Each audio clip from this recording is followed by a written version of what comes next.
All right, evening, folks. I think it's January the 29th or something like that. It's 5 or 6 p.m. in the evening. It's been a while since I did a video. This is Jeff from RV Diagnostics. So what we're working on here is a 2009 Camelot 4 slides. And what we have is one of the slides has the kitchen sink on it and all that, right? And what happens is this part down in here pulls away the umbilical cord and the drain and all.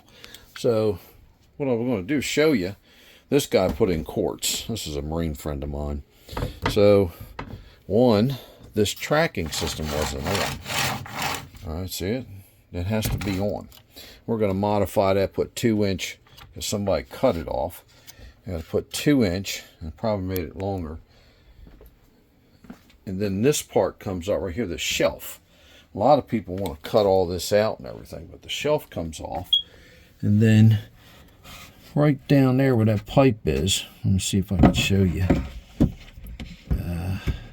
Let's see here.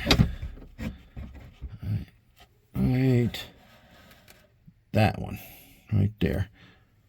That's where it hooks into. Okay, and it comes around here. It's an umbilical cord. All right, so we're going to go out to the garage where I took it all out. Just showing you. It's a nice coach. Tag axle, all that good stuff. Right, blah, blah, blah. Anyway, here we go. I got to get the step working because somebody put this new step in and put it in wrong. Wow, we're like dark over here. So this was the old hose. Brittle. All right, I got this at Lowe's. This thing is, look, I can barely flex that. So the new one, we looked at this stuff. That's junk. You don't want to use that. This is at the hose, and it's Easy Flow International. This is 1.5 diameter. Now, a lot of them, they do this. They take this piece and glue it on the end. All right, glue it on the end of this pipe right here. Well, what I'm going to do is I got this from the pool company right here. So this will slide in here, and it's going to be tough. I'm going to have to heat it up a little bit, stick it in there with this collar on it, right? So now I just unscrew this from this, which goes into the black pipe here. See? Watch. I'll show you. And I'm going to make a follow-up video on it, but see, this way the hose is on there. If I get anything stuck in it, I can just take this off, pull it off the plumbing, and get the hose out of there. Replace it if I have to, or much better design than Monaco built. All right, so I ran out of some 1.5, 2-inch pieces. I bought some extra. Yeah, there she is. We had to do an aqua hot service on it. It's a 450 DE.